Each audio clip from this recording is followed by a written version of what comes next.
make it clear. Well, I did not make the comment. Bill is not about taking away rights. It is about giving opportunity.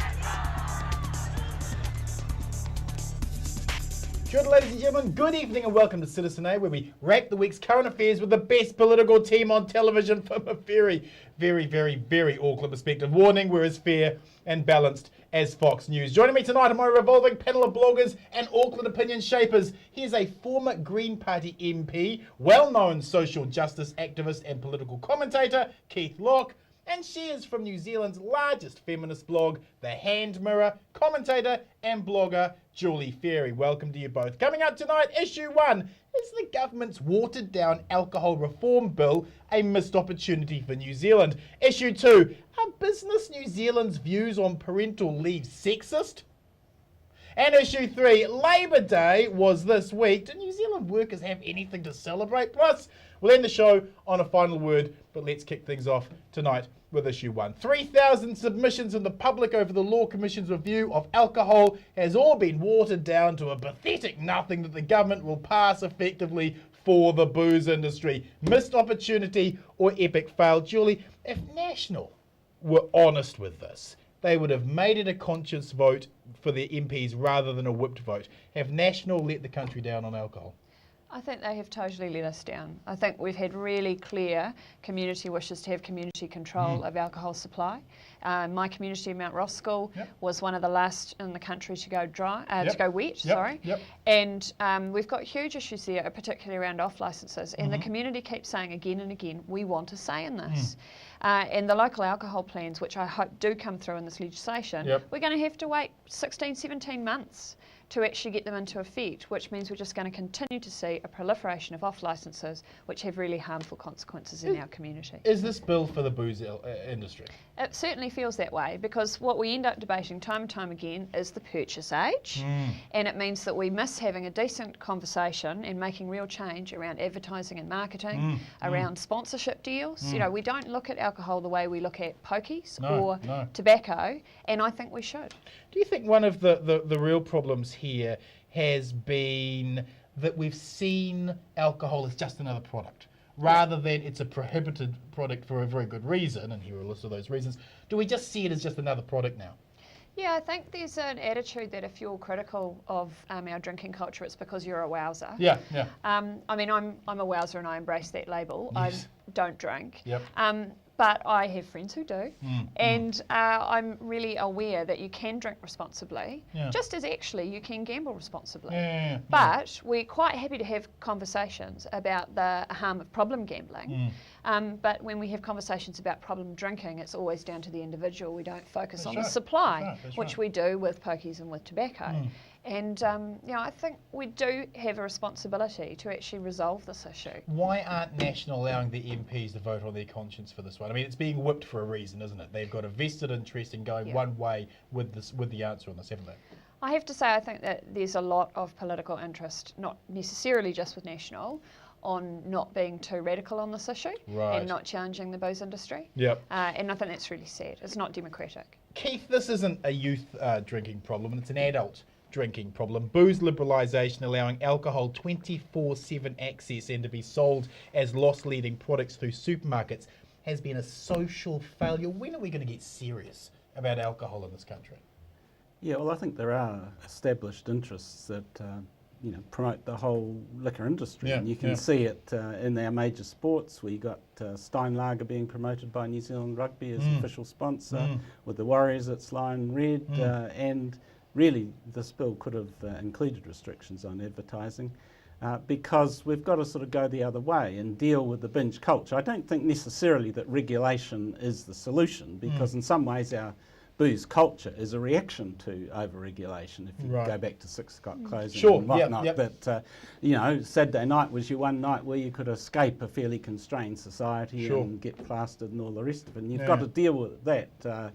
With regulation in terms of not having so much late night access to booze, but you've got to have youth programs, all sorts of programs to get beyond the binge culture, and also have a freer society as a whole, so that people don't need to sort of burst out in a drunken stupor one night a week. Do you think we're in denial about our alcoholism in this country? I mean, do you think we're a country in absolute denial about it? Definitely. Otherwise, you wouldn't have Steinlager and Lion Red being promoted in our major cultural icons, the All Blacks and the Warriors and whatnot, and sort of promoted beer as great.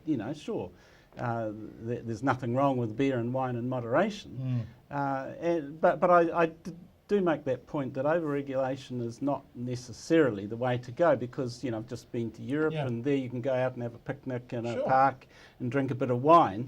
Here you're probably struck with a alcohol ban limit. That's right, and that's because of the culture. We're reacting to the booze culture in purely a restriction way rather than dealing with the problem at the grassroots level. Why do you think so many New Zealand men drink? I mean, is it a lack of being able to communicate any other way rather than you're going to be plastered before you can start emotionalising things? But why is it that we seem to have a problem?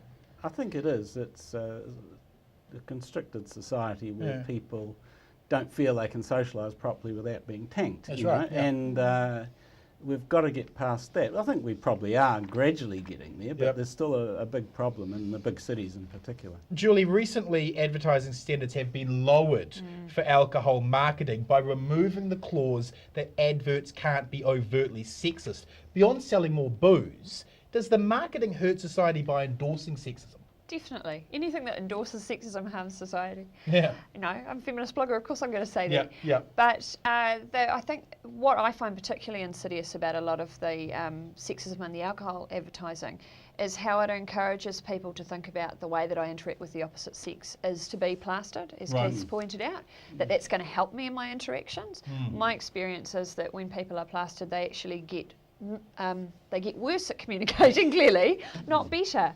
So, if we're relying on alcohol as a social lubricant to start or, continue relationships, then perhaps that's not a great thing. Getting so drunk that you end up vomiting on the person's shoes isn't really a good way to sort of get their number, is it? That's right. And it's also that stuff around the objectification of women and increasingly of men, that, we are objects to be looked at and fetishised as opposed to people to have conversations with and interact with in a real way. Keith, has National spent so much political capital building up the nanny state PC madness monster that they're too frightened to affect change with social policy? I mean, is this a political problem for them rather than a social problem? It's partly a political problem. You've got a whole ideology that regulations are bad, whatever they are, and maybe in any state, although in other areas they, Oh, when it comes to beneficiaries, they can't be nanny state enough, can they? They're going to order their whole lives around and what they can spend on and everything else. Yeah, well, that's not nanny state when political it's something that might restrict particularly the rights of big business, in this case, Lion and all the rest of it, the big brewery companies, they don't want any restrictions at all. When it's I think that is a problem. There is an ideological problem and a vested interest problem combined. Yeah. Final question to both of you.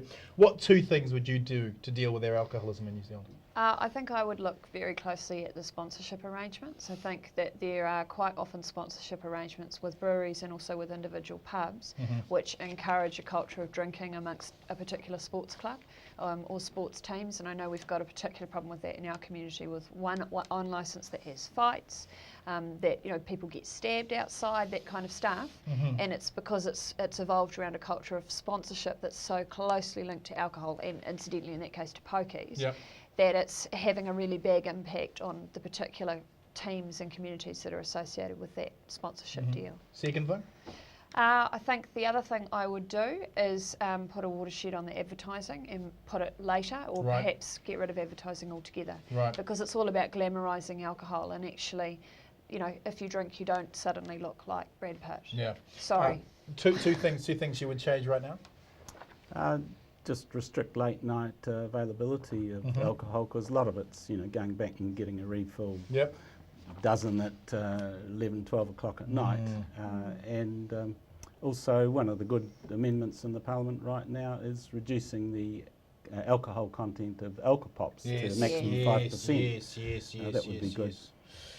Excellent. Thank you, panel. Moving on with issue 2. Paid parental leave is back in the headlines, with Business New Zealand presenting a submission claiming that any paid parental leave extension would lead to employers discriminating against women of childbearing age. Great news for prepubescent girls and postmenopausal women. Not so great if you are between those ages.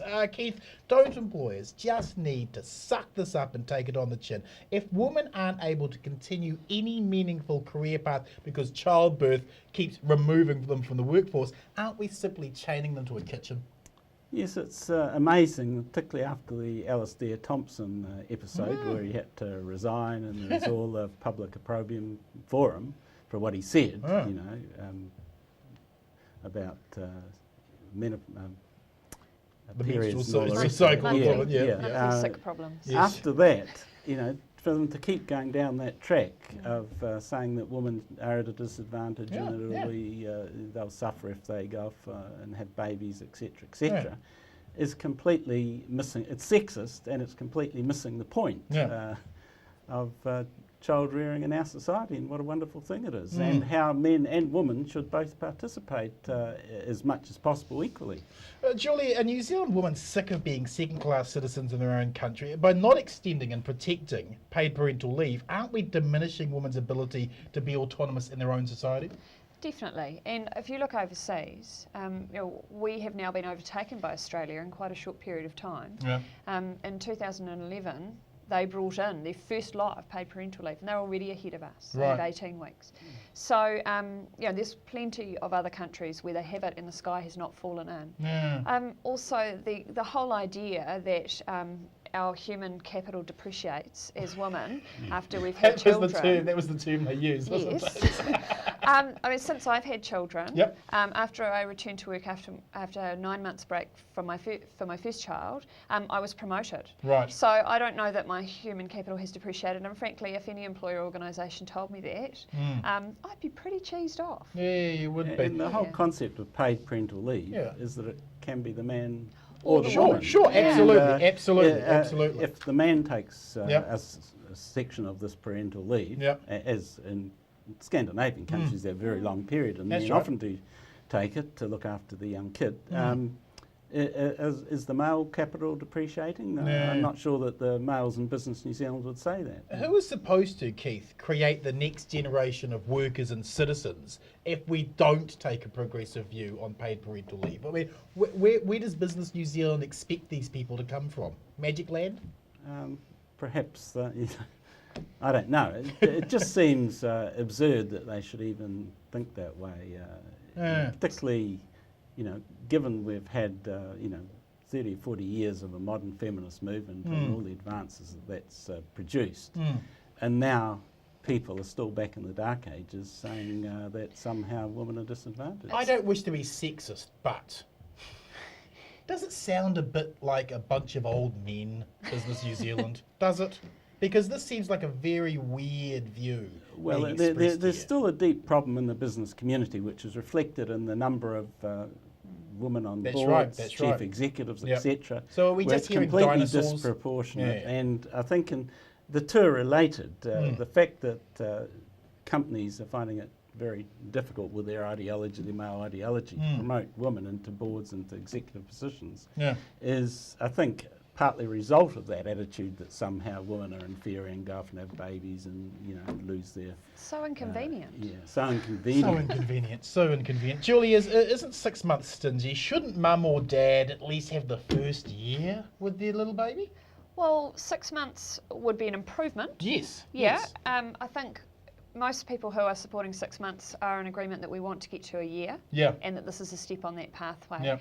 6 months would allow exclusive breastfeeding to continue to 6 months, which is the current Ministry of Health recommendation. And it would be better than what we have now. Personally, I'd love to get us to a year. You can actually take a year's unpaid leave now, and you can actually split that with your partner, which is great. And I personally did that. And Business New Zealand seemed to be unaware of that, which was concerning. It's kind of like they don't know where babies come from.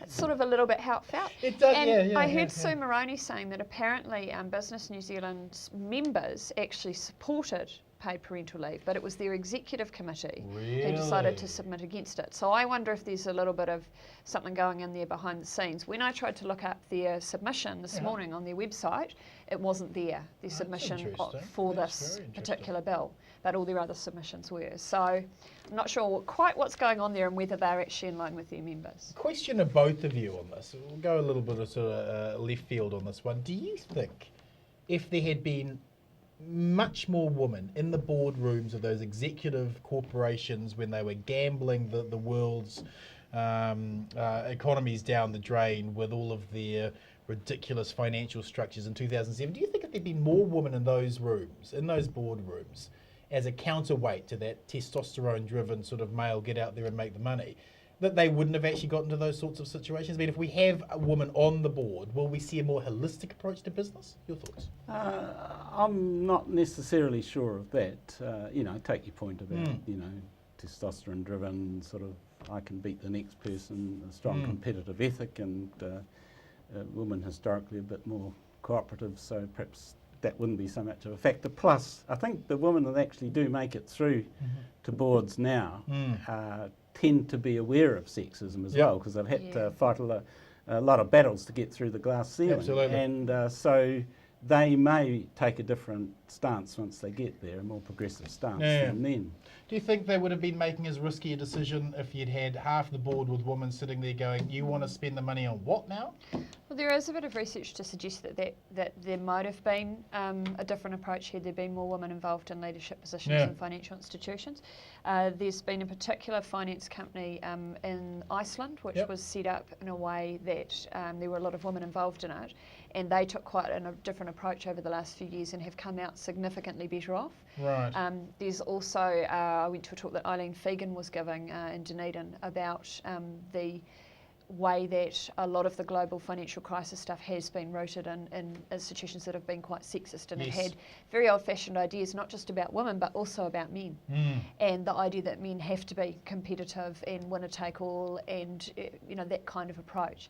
Whereas companies that haven't taken that approach have tended to weather the storm better. And Scandinavia's come through the crisis That's right. generally better than most other Western countries, and they've got a lot more affirmative action policies for getting women onto boards in those countries. Well, do you think then that the business in New Zealand are missing the leadership opportunity by having more women in their management teams? Yeah, definitely. And I think, the Ministry of Women's Affairs, it's one of the things that they focus on is trying to get women onto boards. There's a lot of energy and profile around the issue at the moment. But I have to say, as a woman in a leadership role where I'm one of 2 women and there's 4 men, it's, I'm not seeing anything filter down in terms of the change. I'm often mistaken for staff, for example. That kind of thing. This is sort of assumption that men are the decision makers, and We need to break that? Yes, please, that would be lovely. If we could do that later today, I've got a meeting tonight, that'd be really good. Thank you, panel. Moving on with issue 3. Labour Day was Monday this week, but do New Zealand workers have anything much to celebrate? Julia, raft of new labour law is about to be passed that will weaken unions even further. This is on top of youth wages and the 90-day right to sack. Do workers have anything to celebrate this Labour Day? I think workers always have their collectivity to celebrate. Yep. The fact that together they can achieve great things. And I think that the current situation is really tough. A lot of the large layoffs have been in industries which have had a certain amount of union dominance, not because they're unaffordable, but just because that's the way that the economy is going. And so a lot of the large manufacturing unions have been really hard hit by that. But then also cuts in the public service, a lot of the traditionally stronger union-oriented places. We've also seen an increase in contracting out, which again undermines any kind of collective relationship between the people working together, because they're all independent contractors. So there's been, certainly it's a bit gloomy at the moment, but on the other hand, the union that I work for in my spare time, their union membership has increased in direct response to the threats that government is making to the education system, which members passionately care about, and they've seen that as a way to have a collective voice and to be able to influence and fight back against attacks on their professionalism. Yeah. Keith, unemployment is now picked to top 7% this year. Have workers forgotten about how to struggle for the rights previous generations forged? I don't really think so. I think there is that problem duly referred to of the economic changes and contracting out, etc., making it more difficult for unions, particularly in the private sector. Yeah. And also the legislative framework is less protective of unions than for much of the 20th century. That's right. So there's a lower level of unionisation in the private sector. But the state unions are still pretty strong. There's been some important union struggles like the Auckland Wharfies struggle, the Tally's AFCO. North Island Tally's meat workers struggle. They together with community support came out ahead. That's fantastic. Some of the work being done by Unite to organise casual and sort of transitory workers is quite amazing. There's the union. We can celebrate the union movement being alive and kicking, although if you go back to often Labour Days associated with the struggle for an 8-hour day and Samuel Parnell back in 1840, etc., etc. Now most workers on average work more than 40 hours, that isn't a lot of progress since over the last 170 years. So there's still a hell of a lot to do. What would you, question for both of you, what would you recommend to strengthen workers' rights in New Zealand right now? What would you push forward as a raft of ideas? To be honest, changing government, I think would be a necessary precursor to any improvement in workers' rights. But it is an irony, isn't it, that after 9 years of Labour, the union movement seemed to be weaker than they were, before the government came in. So a change of government is certainly the start, but what do you want to see that government implement? I think there's a number of things at the moment that are weakening collective bargaining, both in legislation but also in practice. I've had experiences where you're at the bargaining table and you put up the best arguments in the world, but the employer just quite happy to walk away. Right. And so there's a real culture at the moment that the power is in the hands of the boss rather than the worker. Right. So how we address that is a really long-term project.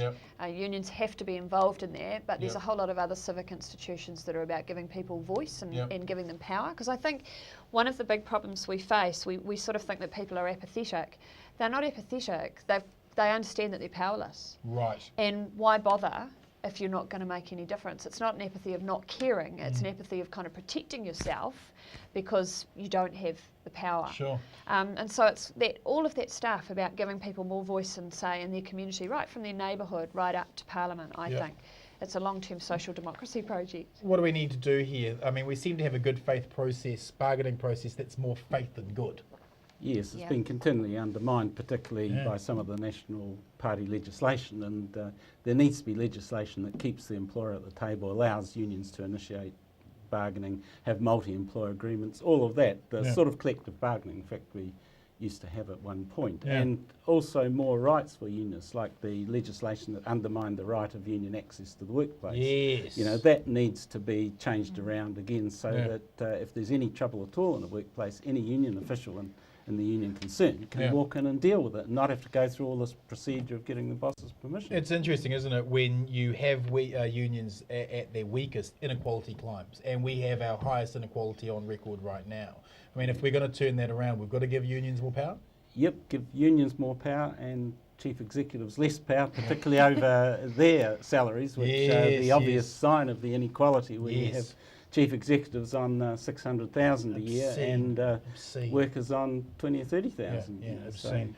Final question to both of you on this. When was the last time you only worked 40 hours in full-time employment? I have to say I work for a union, so I'm quite privileged in that regard. Yes.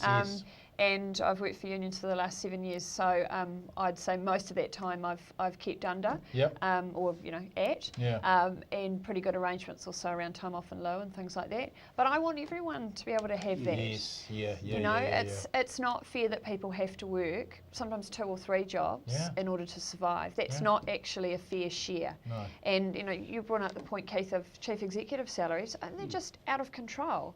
It's not a fair share for everybody in our society. When was the last time you worked 40 hours in full employment? Oh, a long time ago, but Yes. as an MP I was quite happy to work more than 40 hours. It was a Of great course, privilege. of course, you loved And it. yeah, it was Yeah. great to actually help other workers perhaps work 40 hours Yeah. or move towards that. Yeah. Well said. Let's wrap the show with final word. Keith, your last word this week is? Well, I've been watching those debates between Romney and Obama, and it just reinforces in me the need for New Zealand to stand independent and be able to challenge American foreign policy, because I listened to the debate the other night, and there you had Romney and Obama arguing about whether they could be 100% in favour of Israel's aggressive policies to the Palestinians, or 101%. And, That's right. Where they could clamp down further on Iran when the people are suffering terribly in Iran as a result of those sanctions, and both of them said they wouldn't reduce the military budget, which is what, 700 billion or whatever, many times what it should be. So we've got to have a strong independent foreign policy, not keep drawn back into the orbit of the United States government. Amen. Julie, your final word this week? I want to talk a little bit about cleaners, actually. I've been thinking about the Living Wage campaign, which is about having a conversation in our community about what would be a fair share, what would be enough to get by but also participate in society. And I've been thinking about the valuable work that cleaners do that allow us to do things like go to the movies, for example, because without cleaners we wouldn't be able to get big groups of people together in a place without people catching diseases and children dying younger. And you think about the work that they do in healthcare, in hospitals, in food manufacturing. A whole lot of that staff is only enabled because we have people cleaning. Absolutely. And it just seems wrong to me that someone who is speculating in currency is apparently worth 100 times more an hour than someone who's doing that really vital work of cleaning. So that's my final word for today. Well said. Thank you, Julie. Thank you, Keith. Ladies and gentlemen, to my final word. Remember when Garth George went too far and wrote his column claiming global warming wouldn't cause the earth to flood because God promised Noah he wouldn't flood the planet again? Remember how everyone shook their heads at Paul Holmes' racist Waitangi Day diatribe aimed to boost his return to a new season of Q&A? Remember when John Armstrong accused bloggers of left-wing agendas when he was one of the most ardent John Key cheerleaders? Well, apart from gross editorial negligence by the New Zealand Herald in each case, what else do these examples represent? That moment when saner minds quietly thought to themselves, yeah, he needs to be retired now. That moment just happened for Police Association High Priest Greg O'Connor.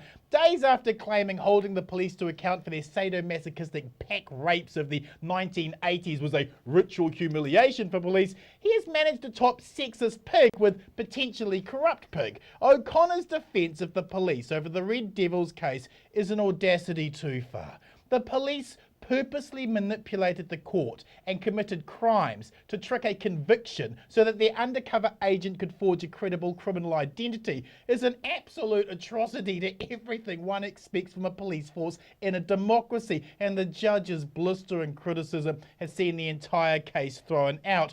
No one is suggesting that dealing with organised crime is easy, but with the vast new search and surveillance powers and the lowering of the evidential threshold to seize assets, the police have more tools in their armoury to deal with organised crime than ever before. Those increases in power represent the largest erosion of civil liberties since the waterfront lockout. On top of that, Greg now wants the police to have the ability to commit crimes and use them to deceive the courts as well. Why not go the whole hog and just allow the police to act as judge, jury and executioner? This is a democracy, not a police state. It is time for Greg O'Connor to resign. His justification for all of this shows that he is actually part of the problem. If you like tonight's show, please join our Citizen A Facebook site and connect with other like-minded news citizens, and follow me on my Citizen Bomber Twitter and Facebook page. Thanks for watching Aotearoa. Good night, whānau.